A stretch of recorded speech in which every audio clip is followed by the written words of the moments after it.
Alright, so what is going on, guys? This is STO, and today we are doing the week 3 of January 2024 market review. Now, before we begin, I just want to tell you that every single video that you see with this format is from the STO Mentorship 2024, previously known as the STO Mentorship 2.0. Now, before we begin, I also want to tell you that every single thing and every single concept that I use has to be utilized and has to be seen on a demo account. I never tell you when to trade live. And also, I just want to tell you that every single concept that I talk about in this mentorship is used and was used throughout the whole 2023 predictions that I've did live here on YouTube and on Twitter. So there is nothing that is only regurgitated and not there is nothing and no concept that only has been used for 1 week or 1 month or 3 months. These concepts that I'm using have been used for the entirety of the 2023, in which I've predicted full days. You can go back, of course, and look at that if you do not believe that. And let's begin the review. But before we begin, I just want you to refer back to the macro perspective video, and you're gonna have a link in the description, not the bio. I'm so used to Instagram and I've just written bio instead of description. So you're gonna refer back to that video in which I've told you about my macro perspective on a 3-month and on 1-month chart, because that is crucial for this video. So you already know, you already see within the first videos that these things correlate, even my videos. All right. So you're going to go back and look at that if you did not see it, because it is crucial for this video and to understand this video. We're also going to talk about the 2024 mentorship structure and what we expect. I want you to expect a full year mentorship. I don't want you to expect a 3-video type of mentorship and then I'm not going to upload anything, because I'm not that type of guy. Okay? So the whole 2024 mentorship is going to be based on the whole entire year, and is going to have a weekly review, exactly like you see right now. It is going to have 1 or 2, I'm not quite sure yet based on my time and my schedule, 1 or 2 videos per week in which we're going to talk conceptually, and we're going to go into detail about the concepts that I use. And what to expect is a full year mentorship. Again, I'm not here for 1 or 2 videos. I'm not here for 13 videos. I'm not here for 20 videos. I'm here for 80, 90, 100 videos this year. And then the next year, and then the next year, and then the next year. I'm here to document every single thing that is happening within my trading career, from the bottom to the top. So I'm here to stay. All right. What I want you to also do is don't see these videos once. You're going to come back after you finish this yearly mentorship. You're going to come back to these videos, because these are timeless. The concepts, they never change. The time of year, of course, it does. There are seasonal confluences, yes, but the concepts and how they're utilized, they can be useful. These videos can be useful to you in June this year, or June in 5 years. I also want you to don't just watch these videos. You have to write down notes. Okay? So if you're just watching these videos, you're completely wasting your time. Also, what I want you to understand is that this is personal experience. I'm not talking about what I don't know. And I also want you to understand that I'm still 20, and within life, I can agree that I perhaps might not have experience. But when we're talking about trading, the markets, they do not have an age requirement. I agree. I have limited experience in comparison with my future self, which is going to have 10 plus years of experience in the markets. Completely correct. However, every single thing I do in my day is based on trading. So I want you to understand that every single thing I talk about is personal experience, and I'm completely obsessed with the markets. And also, what I want you to understand is that these markets, and this industry is completely unique to you. Of course, the concepts we use are the same. Their usability is the same. But I can see along and you can see a short, and we can both be profitable within the same span of 15 minutes. So this, you have to completely study and understand yourself before you are coming into the markets. Otherwise, you will be a failure. And I'm not saying this to beat you down, but this is required. You're either 0% or 100%, because anything in between is mediocrity, and in this industry, mediocrity is failure. Mediocrity is losing money. So, your personality and learning curve, they are unique to you. With all of that said, let's get into the market review. So, market review week 3 of January 2024. We're going to analyze and look only at the S&P 500, but you're going to correlate this, what I'm showing you now, with the macro perspective.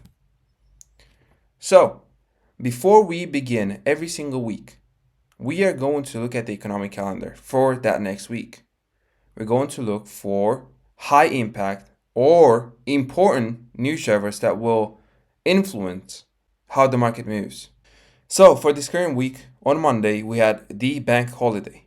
Therefore, if I see this, I notice that I did not even look at a chart. I did not even talk about any chart. I'm only looking at the high impact news drivers or important news drivers to determine when I'm going to trade. So I am anticipating when I'm going to trade. I'm not going into the markets. Oh, it's Monday, I can look at the charts. No, before every single week, I look at this economic calendar, and based off this, I anticipate when I want to be in front of the charts. So on Monday, because we had a bank holiday, I am not going to trade Monday, and I'm not going to trade the day after the bank holiday. Why? Because all the retail traders, they're going to try and chase that current sentiment of the bank holiday, and those 2 days are just going to consolidate. On Wednesday, the 8:30 a.m. core retail sales, they can be utilized for manipulation. So this is a red high impact news driver.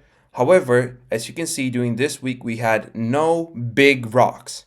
Big rocks meaning NFP, CPI, FOMC, and these main events. We had none. We only had the 8:30 news drivers, same thing on Thursday, and the 10 o'clock consumer sentiment on Friday. How can we utilize this? So if you do not trade the first 2 days, Monday, Tuesday, because on the first one we have a bank holiday, therefore we're not going to trade on Tuesday, on the following one, we're going to expect the market to create a manipulation at 8:30 on Wednesday, or until 8:30 on Wednesday, and then we want to see an expansion into our direction. So we want the market to manipulate the current sentiment or consolidate, and then we want to see an expansion on the latter part of the week. So notice, the week didn't even start. The markets, I didn't even look at them, and I already know what I'm trying to do. Now, for the next thing, what I want to know is the weekly bias. How do I know that? That weekly bias, I'm going to correlate that, I'm going to find that out with the high impact / important news drivers. Therefore, as I told you, I want to see a rally on Wednesday, Thursday, Friday. For the next thing, how do I find the direction? Well, I did not do that 3-month to 1 month analysis for nothing. Within that analysis, I'm going to correlate the weekly bias with the macro perspective, and my macro perspective for this month was bullish. Therefore, for this week, because we're trading in the week 3 of the month, I want to see an expansion higher above the monthly opening price. Oh, right. I also correlate that with the seasonal tendency and time of year.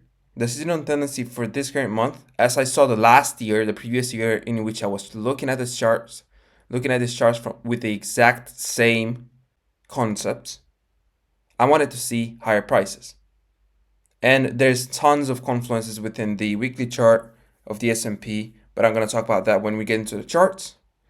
And then time of month, I told you week 3, and basically what we did, I was expecting consolidation. I was not expecting the market to rally this hard. I was expecting a bullish scenario, but I was expecting more of a consolidation type of week. But I'm going to show you now what happened during the week. So what we're looking at here is the weekly chart of the S&P index or S&P 500, or you can also open up the chart for the ES and it's basically the same thing. If you remember, or if you just looked at that 1 month or 3 month macro perspective, I told you that I want to see the ES rally above the all-time highs, which is this high here if you're looking at my cursor, where it says 1 month mitigation block high. Above that there's a high, that is the all-time highs. And then I told you that I want to see the price coming back into this busy, but without touching this 3 month order block high and without touching this 1 month breakaway gap. And I also told you that I do not want to see the mean threshold of this mid block. Look at this. This is a weekly chart. This is the week that we're looking at. So in the first week, we wanted to see lower prices in the busy, as you saw in the free group. Then I said that we're going to consolidate within this low and this high, second week. And then the third week, I also expected consolidation. However, we rallied higher. Why did we have this expectation? You can see that in the macro perspective, but overall, you can see that the market did absolutely exactly to the point what we wanted it to do. And this is only the weekly chart. Okay. Moving forward into a daily chart, what we're looking at here is the market taking on a level of sell side, which is annotated with that red trend line. We have the market going back into the daily lower quadrant of that busy. But what we're looking at here is the bodies of the candles. So these wicks, they only did the damage. But look at the bodies of the candles closing above that daily upper quadrant of that busy. So this tells me, I'm looking at here. So this tells me that the market is indeed going to go to the upside. Now, market goes back into this consequent encroachment of this weekly tail. It goes higher, takes on this high, but yet does not take the all-time highs. Then we consolidate within this range. Now, we know why we consolidated. Remember that on Monday, Tuesday, we would not trade because that would be a consolidation, and we would not want to trade because that would be a bank holiday. So what did the market do? The market went into this fair value gap in which we were already expecting the market to expand higher from. When? On Wednesday, Thursday, and Friday. Can you guess what day this is? This is Wednesday. This is a swing low because it has a higher low to the left, higher low to the right. This is an intermediate term low. Number one, because it rebalanced an imbalance, but it also has a short-term low to the left and a short-term low to the right. So therefore, this is an intermediate-term low. If we know that the market has to go to the upside, then this, because it rebalances an imbalance, we anticipate this becoming an intermediate-term low. Based on the economic calendar, based on the weekly expansion that we want to see price higher, and based on time of week, and we're going to see, indeed, time of day. So I analyzed and I backtested and I've studied all these days, but I'm only going to show you this swing point information because this is very important and it has lots of the concepts that I'm going to use and I'm going to teach you throughout the whole mentorship. Within this day, I went with the premise that I wanted to see lower prices during the AM. Why? Because we had the 8:30 news drivers. I wanted to see price being manipulated to the downside. Plus, I wanted to see this daily busy. And then within the PM session, I wanted to see that sentiment of the AM and of the full first part of the week, which was lower. I wanted to see that attacked. So I wanted to see these retail traders that went short and still went short during the AM. I wanted to see that attacked, and I wanted to see that attacked with speed so we can go above this buy side and the all-time highs. So therefore, we're going to study Wednesday's PM expansion.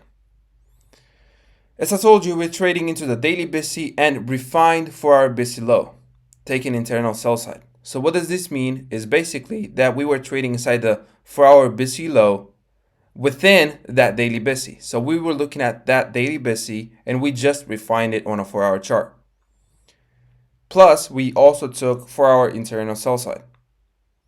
We had the 8:30 news and AM session manipulation lower, as I told you. Therefore, current sentiment, if we're talking about the PM session, current with quotations, was lower. So everybody wants to see price lower. Therefore, what do we want to see in a PM session? Expansion higher into the current sentiment. We're also going to look at higher time frame PD arrays and how they correlate into our model and narrative. A lot of words, but I'm going to explain you exactly what that is. And we're also going to look at lower time frame signatures and time of day and of session. So when we're looking at the forward chart, this is exactly what I was talking about. So we can see the perspective from the 4-hour chart of this. If we're looking at this low to this high, this is the parent price swing. We're looking at this low. This is an intermediate some low, but it has been taken to come back into a discount. When we're looking at this price rally down or price heaviness to the downside, we're not expecting the market to continue to the downside because we have a weekly expectation to the upside. So from this range low to this range high, 50%, price goes down into the 4-hour discounted BISI. Notice that this is the same thing as the daily BISI, but we just refined it on a 4-hour chart. And this right here, this candle higher, this is the 4-hour PM session candle. So this, inside of this is exactly what we're going to look for a setup in, for a setup long. So because we hit this during the AM session, this is exactly what we're trying to see. Now, as I told you, we're going to try and attack that. We're going to try and attack that sentiment. So, moving on into a 15-minute chart to see the things intraday more detailed. How do we utilize these sessions? We're going to utilize these sessions to attack previous sessions highs and lows and to understand how the market moved and to understand the current sentiment.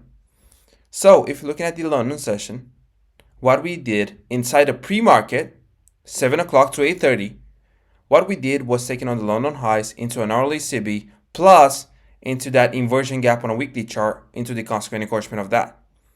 I know a lot of words, but you're going to exactly know what that is. We see the market, then reversing from here. Why here? Because this is 8:30. What did we know about 8:30? About the 8:30 news drivers? What did we want to see here? We wanted to see the market continue to push the current market sentiment lower. So it can induce all these people, all these retail people to go short on a breakout or whatever they're using. So this is exactly what we did. We took the London buy side. We went below the London sell side, neutralizing these people and enticing people to go short. We took on their stops. We enticed them one more time into the AM session. Into lunch, we took the London sell side, not the London sell side, but the AM sell side. And then at the beginning of the PM session, when we were already anticipating the market to shift and to attack the previous sentiment, which was a lower, we would frame within the time of session, within a macro, we would frame a market structure shift. But I've told you about higher time frame PD arrays and how to correlate that with your model and with your narrative. Well, if we went into the low of the 4-hour BISI, if we went below the sell side, then of course we would want to see price go from this low to this high into a premium, right? But a very high probability target, if we know that the market indeed has to go to the upside, we can absolutely just trade within the understanding of this 4-hour BISI. So we can take a trade and a model and a narrative from this lower quadrant up into the upper quadrant or the high or only the consequent encroachment. because we're going to refine all this into a 1-minute chart. But we can frame a trade from this targeting the upper quadrant. Why? Because we know that we have to get above this busy. Okay, so do you see how everything correlates? From a 3-month chart, from a yearly chart. But this all takes time to learn and to understand, and notes and all that stuff, and pain and all that. And nobody wants to go through that. And everybody wants the millions. Of course they do. And of course we do. But are you willing to go through this? Yeah, that's what I'm thinking. And to put things into a more beautiful perspective, on a 1-minute chart, what we see here is the 13:30, which delineates the PM session starting. So therefore, during the PM session, as we saw the market going and closing below the lower quadrant, we would not frame and we would not care about the market structure shift here. Plus, the time of day, This is the first thing, the time of day is not relevant. We see the market going back into that 4-hour busy low, and then the macro begins. Then we shift the market structure. Oh, why didn't we shift the market structure here? Because it wasn't the time of day. Market shifts here, creates a fair value gap. I have utilized. Go look at my previous 2023 videos. I have utilized this exact model for the entirety of 2023, and it still appears in the chart. Hello? Yeah. So what you're seeing here is a market structure shift, a fair value gap. This is a BPR. Therefore, this is a breakaway gap, so we would not want to see price here. Market rallies. It closes and it goes above the lower quadrant. Notice how you utilize this as an support price point. We can take a partial here into the premium CB and a minor buy side liquidity pool, which is here, because if you take from this low to this high, 50%, that is a premium CB plus this buy side. Market retraces. Why doesn't it take this low? Because this is an intermediate term low, because it has rebalanced and imbalance. Plus, there are retail traders that are short here. They're still short and they do not have a stop loss. Therefore, the market, if it would have retraced here, then we would give all these people an opportunity to mitigate the loss, and we do not want to do that. So these people are trapped short here. So we do not want to return back into this. Market, look at these signatures with the bodies of the candles inside that volume balance. Plus the lower quadrant, we're trading around that. Look at the bodies here. Supporting. Plus, this is a 15-minute inversion gap. So as we're taking on this high, we are trading at the lower quadrant. Look at the bodies. As we close above it, then we want to see it being used as support, as a signature, as a high frequency trading algorithm signature. This can be utilized as a model on a 15-second chart. Order block here, and then the market rallies. It never goes below this high. Same thing here. Same premise here. Market goes above, trading into the premium CB high plus the upper quadrant of that orange shaded 15-minute inversion gap. Then we trade into the consequent encroachment of the 4-hour busy, which is trading from the low to the consequent encroachment. So we are trading within that 4-hour busy in mind. Now, we close above it. Therefore, what we would want? We want to see this being used as support. Price goes back, utilizes the 15-minute inversion gap, which is this one here. Price goes back and utilizes that as support. Plus, look at this body here. Utilizes the consequent encroachment of this busy as support. Goes higher, above this, creates a fair value gap. Market does not go any lower. 25% of this order block, or 75%. Then we rally into the upper quadrant. Do you see? And of course you can say, oh, but this is after the fact. Of course, say it.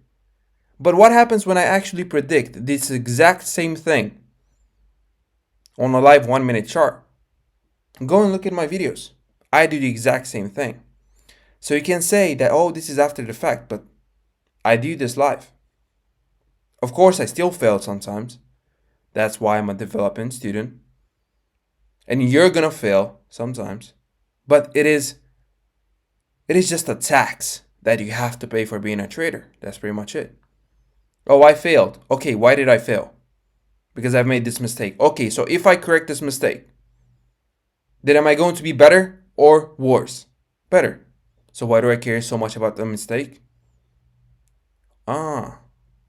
So I just change your perspective on how to see failure. Yeah, but that's a discussion for another day. But basically, what you see here is pure chart art. So this is art. This is not like, this is just some Picasso shit. But yeah, ending this on a serious note,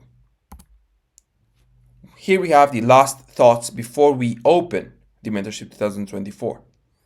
Your main problem right now is, how do I find what type of trader I am? I know. Time. Submit to time. You're going to see that in time. You cannot know if you're good or bad tennis player until you actually play tennis. How are you going to know if you're talented or not?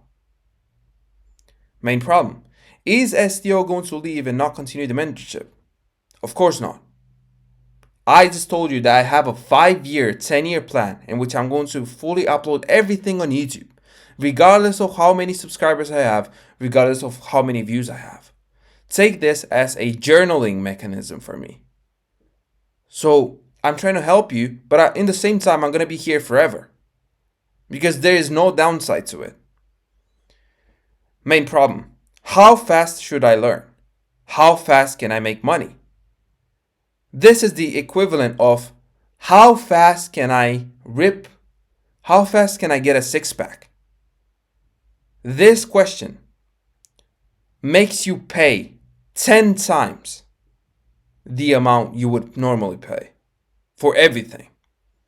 This rush to get into the trading industry and into making money and all that stuff without any experience, you're just going to pay 10 times because you're rushing it. So it is not about how fast, because everybody has their own unique, as I told you, their own unique learning curve. Therefore, do not ask how fast, ask how can I make this the most efficient? And there comes another problem after you ask yourself that. Then, how do I make money if we submit to time? You make money by the absolute solution that I gave you inside the free group that I gave you the last year and you still did not listen. I told you that we opened up a sign-ups channel in which you are going to absolutely make money. You're going to make money with me, with your mentor. You're going to make money based on my own experience. And I'm fucking obsessed with these charts, my friends. And you're going to make money. You're going to join the premium group. You're going to make money. You're going to get paid to learn this shit. So you're going to learn this 2024 mentorship. You're going to absolutely unfollow every single guru you have on Insta, on Twitter. And you're going to go into the free channel, which is in the description. You're going to go into the pinned messages. And you're going to join the premium group, the signals group, if you want to make money during your time here. If you don't, then struggle. But why did I do this? I did this because this was my main problem and this was my main stressor when I was learning trading. Okay, but how can I make money when I study this? This is a lot. Of course it's a lot. You're trying to make millions. But until you make millions, make money with STO. This was the hardest thing for me to endure while I was trading, and this was my biggest impediment when I was studying trading. Therefore, thank you guys for watching. Thank you guys for watching. I hope you understood some things. If you're versed in these things that I've talked about, then I hope you gain value. And if you just finished the mentorship, I hope you see the world through another perspective. But if you're seeing this at the time of the upload, I just want you to understand that it is going to take time and that's going to be completely fine because you're going to make money with the STO. Therefore, join the free channel in the description below, and let's begin the fun. See you next time. Peace.